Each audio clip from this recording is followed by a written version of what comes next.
The first time I almost died in my own home, it wasn't because of a stranger, it was because of the people who were supposed to love me. I had just come back from burying my husband overseas. 30 hours of travel, no sleep, and a heart so heavy I could barely stand. I texted my family group chat asking for one simple thing, a ride from the airport. Their replies were short, cold, final, "We're busy. Try Uber." I told myself it didn't matter. But I didn't know that the real danger wasn't the loneliness waiting for me at home, it was the silence. The kind of silence you don't notice until it's too late. The kind of silence that hides frozen pipes, a dead thermostat, and a house filling with carbon monoxide while you lie on the couch, too weak to move. And behind that silence?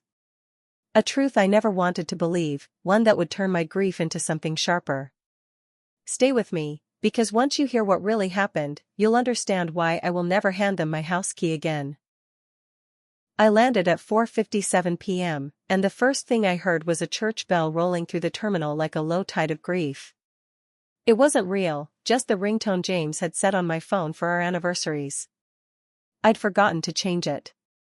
The bell tolled again as the wheels kissed the runway, a sound so gentle it cut me open. I texted the family group chat, "Flight lands at 5 p.m., can someone pick me up?" Troy replied first, "We're busy. Try Uber." Mom added, "You should have planned better." I typed no worries with hands that didn't feel like mine. 30 hours without sleep, 48 without a familiar face. The bell chimed in my head, the way it had the morning I watched the elevator doors close on James for the last time in Singapore, his palm up, promising 6 months would fly. I told myself to focus on steps. Customs. Baggage. The conveyor belt burrowed past like a river of strangers' lives. My suitcase came out black and heavy. James's came out blue, the one we'd argued over buying because it scuffed too easily. The zipper split and his clothes spilled, his sweater, the watch I gave him for our 5th anniversary, the seashells we stole from a beach in Bintan. An airport attendant named Gloria knelt beside me, and when she asked if I was okay, the bell struck once more. I could not answer. Outside, winter air clapped my lungs clean. The Uber driver kept the radio low, somewhere a station carried a Sunday service on delay, thin voices, a choir, a bell that wouldn't stop ringing.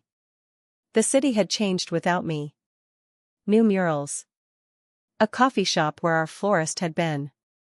When I asked Mom a day earlier to turn my heat on, she sent a thumbs up. I believed a thumbs up meant done. The house met me with a silence that had edges. Mail piled like a cheap insult. The thermostat screen was black. My breath fogged. In the kitchen the refrigerator hummed a moldy hymn. I turned a faucet and heard a groan in the pipes, one long metal sigh, the prelude to the kind of disaster you don't understand until you're ankle deep in it. Upstairs, the closet hung open like a wound. James's flannel still on the hook where he left it. I wanted warmth, wanted sleep, wanted a world that kept its promises. I lifted my keys, the old brass ones that used to mean home, and stared at the lock as the bell inside me rang and rang. And then I saw the faint scratch around the doorknob, a circle of fresh silver like someone had tested a new key before me. I froze. This couldn't be a coincidence. By morning the house had a voice. A fine thread of water hissed through the ceiling seam, turning plaster into pulp. Outside, ice chewed the gutters. I called Troy. He talked fast. "Clients, schedules, have you tried other plumbers?" his words jamming together like teeth. When I asked to crash on his couch for a night, he coughed up a calendar, a dinner with the Wilsons, a guest room full of Lisa's craft supplies. The bell in my head tolled once, twice. Mom picked up on the second ring. I pictured her at the kitchen island with her bridge club lists. "Oh, honey, we'd normally say yes, but," the bell rolled under her voice like low thunder. "Your father's back, the lady's coming tomorrow, hotel might be best." I found stale crackers in a cabinet and chewed them until my jaw hurt. The ceiling surrendered in a slow collapse and water slapped the tile in cold sheets, each impact another bell strike. I cut the main valve, metal biting my palms, and stood in a kitchen that dripped from the light fixture like the house was crying out, "Too late, too late." I move the way you move after a bad dream, careful, convinced the floor means you harm. Down in the basement, ankle-deep water glowed with that flat gray light winter keeps for itself. I reached for the breaker and slipped. A thin electric whip lashed my arm, then nothing, blackness falling like a curtain.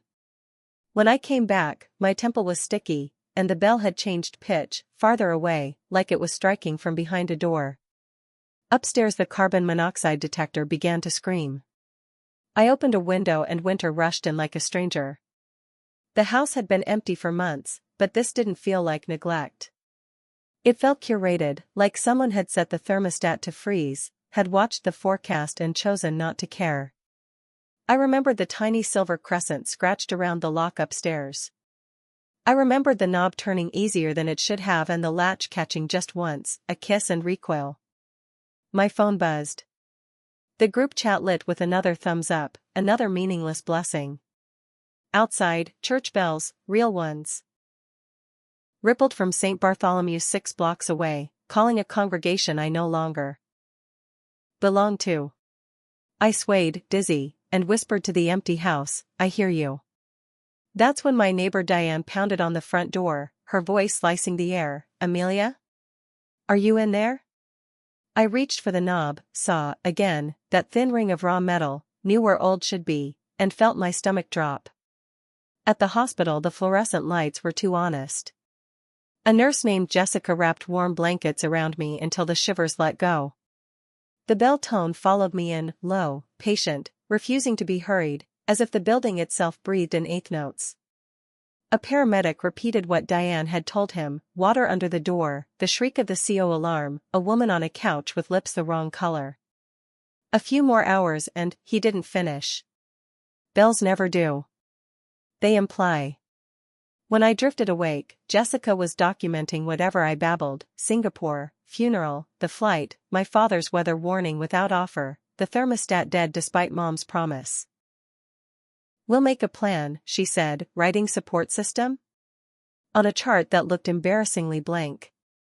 By evening a storm of attention gathered: neighbors, offers from a plumbing company, the restoration crew, a hotel chain with rooms and heat.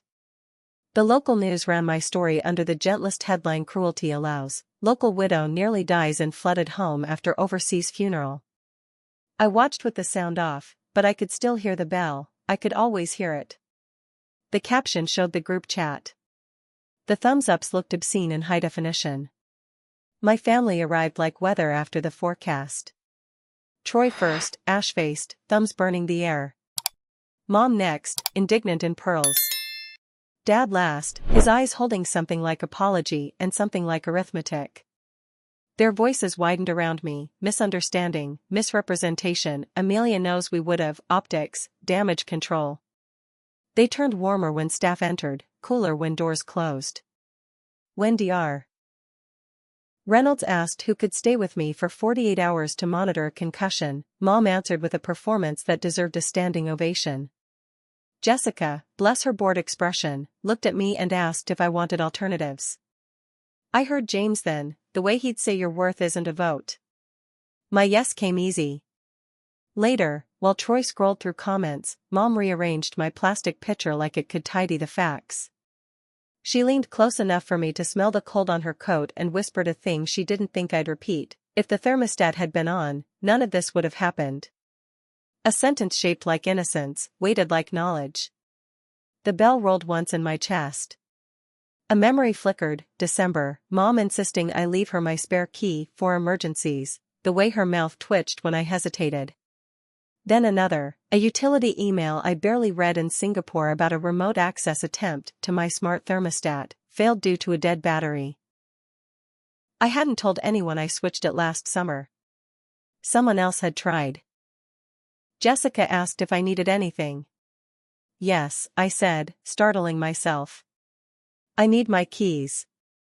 I wanted to see them again, to test their weight, to remember exactly where the brass was worn thin. Why? Mom said too fast. Because the first crack had shown. And I knew where to press. The bell that woke me was real, St. Bartholomew's morning mass, 12 patient strikes walking down the hall. Jessica arrived with coffee and a look that said, "Are you ready?" The hospital social worker, Ms. Patel, brought a folder thicker than mercy. Inside, the restoration report, the plumber's early notes, screenshots from my utility provider, and, my breath snagged, a clip from Diane's doorbell camera stamped 2 nights before I landed. Mom on my porch at 10:41 p.m., her scarf bright against the dark. She bent to the lock, tried, failed, tried again. A man stepped into frame, Troy, holding a small flashlight the way people hold a secret. He handed her something. The video froze on the object, a key with a blue tag. Ms. Patel clicked again. Mom tested it. The door opened an inch and stopped, the latch catching on the chain I'd installed years ago after a break-in down the block. She didn't call to me. She didn't knock. She pulled the door closed, looked into the camera without seeing it, and left. Next tab, the thermostat log. Remote attempts at 11:03 p.m., 11:04, 11:05. Wrong credentials. Another try at 11:07, correct email, wrong password. IP address matched Troy's office. 2 hours later, a manual change at the unit itself, set to off. The bell inside me changed shape, not a funeral toll now but a tower of sound, a truth ringing down steel. Why? I asked the room, not expecting an answer, and got one anyway when my father knocked and entered with his hat in both hands. He looked older. He always looked older when he told the truth. "Your mother thought you'd go to a hotel," he said, voice low. "She said empty houses are targets. I told her not to meddle. She said she was protecting you from yourself." His mouth flinched on the last words, like a man who'd bitten a bell and found it iron. Mom and Troy arrived seconds later like actors late to the line. I slid the tablet across the blanket. Mom went spectral, Troy's thumbs went still. "We were checking on things," he said, the lie so flimsy the bell refused to acknowledge it. "Checking doesn't mean turning off the heat in a freeze," I said. "Checking doesn't mean opening my door with a key I didn't give you. Checking doesn't mean nearly killing me." They started speaking in overlaps, explanations, half apologies, the fragile china of reputation clinking in every clause. Dad sat, his hat in his lap, and stared at the floor like it might absolve him. Jessica stood with her arms crossed, a metronome that stopped forgiving. The twist wasn't that they'd failed me, I'd always known that song. The twist was how quickly their concern calcified into control when the cameras turned away. They hadn't come to keep me safe. They'd come to keep the story theirs. I heard James then, clear as a noon bell, choose. Not what looks gentle. What is true. I looked at Ms. Patel. I want the hotel. I want the police report noted. I want the locks rekeyed. And I want my house documented before anyone steps inside again. Mom whispered my name like a threat and a prayer, and the bell answered for me. Revenge isn't a fire.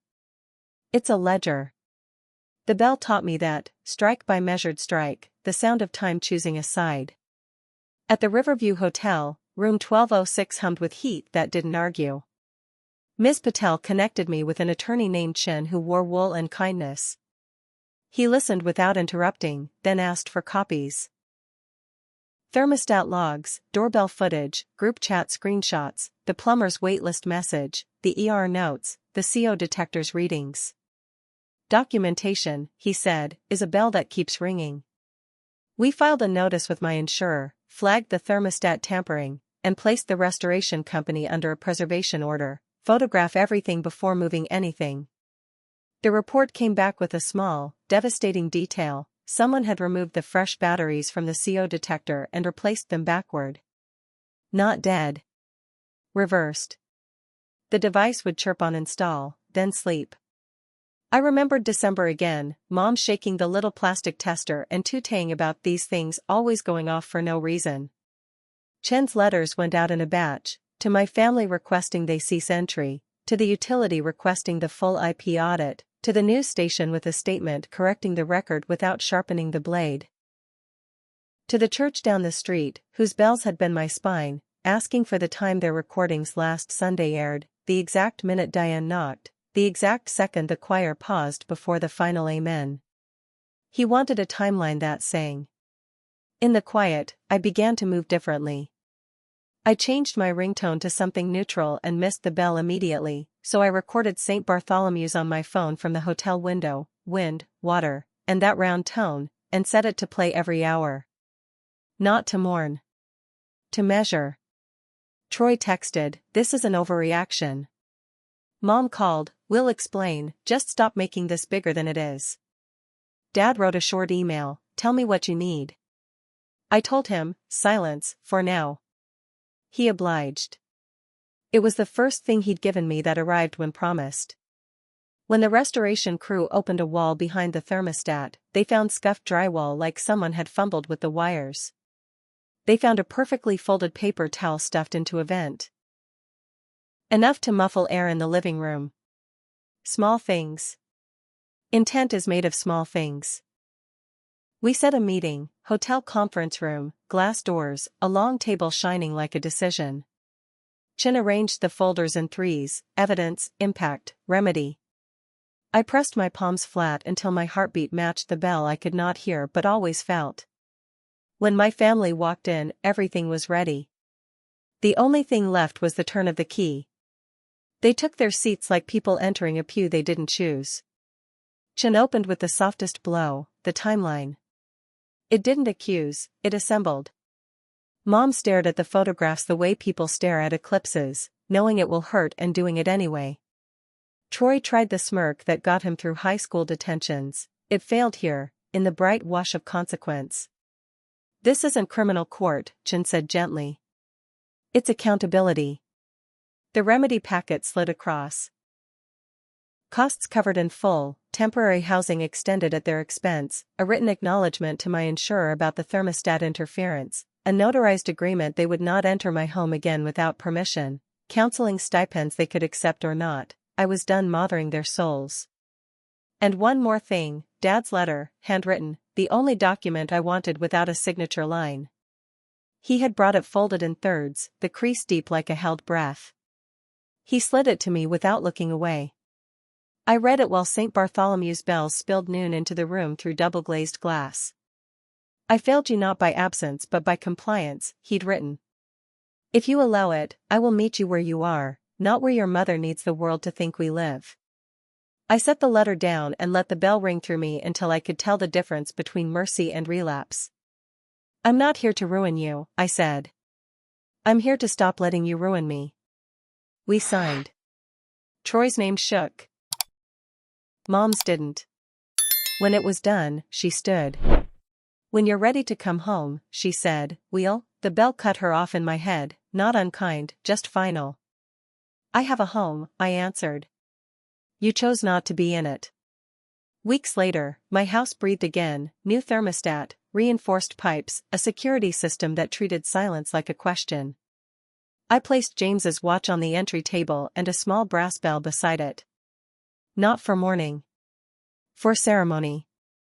My neighbors came by, Diane with soup, Robert with a toolbox, Maria with peace. The scholarship papers for James's memorial fund lay signed on my desk, waiting for a student whose life would bend differently because mine had. On the anniversary of my return, I stood by the door at dusk while St. Bartholomew's bells rolled through the neighborhood in warm, round waves. The hallway light gilded the frame where our wedding photo had hung. I'd replaced it with a map of Singapore traced with the paths we walked. I realized then that the bell had changed jobs. It no longer marked loss. It marked a boundary kept. Someone knocked, 3 tentative taps. I opened the door to my father, alone, hands empty. "Lunch?" he asked. I nodded. We would build something that didn't pretend to be bigger than it was. When I closed the door behind me, the latch settled with a sound like a small, faithful amen. I did not win because they lost. I won because I chose not to be like them. And on the night the bells were the clearest they'd ever been, I listened to the street go quiet, put my hand on the new deadbolt, and smiled at the simplest ending I could have written for myself. I used to think closure would come like a slammed door, loud, final, undeniable. But it's not like that. It's quieter. It's the moment you walk into your own house and realize the air feels different, lighter, because you decided who gets to stand inside. There are still days when grief curls up beside me, uninvited. When I pass St. Bartholomew's and the bells roll out over the street, I remember the version of me who stood in the airport, shaking, holding a suitcase full of things that smelled like James and nothing else. But those bells don't break me now. They remind me of the night I chose my own survival over keeping the peace. I've learned that family isn't just who shares your blood, it's who shows up when it's inconvenient. It's the neighbor who bangs on your door because they noticed something was wrong, the stranger who waits with you so you're not alone, the friend who calls just to listen.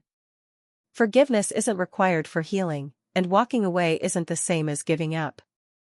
Sometimes it's the most courageous thing you can do. Because some doors, once you've seen what's behind them, aren't meant to be unlocked again. I don't hate them. I don't wish them harm. I just wish them somewhere far outside the boundaries I built. Boundaries that keep me warm in winter, that keep the lights steady, that keep the air safe to breathe. The last thing James ever told me was, "Your worth isn't a debate." Now, when the bells ring, I don't hear loss. I hear proof that I listened. That I learned. That I chose a life where the only key that matters is mine.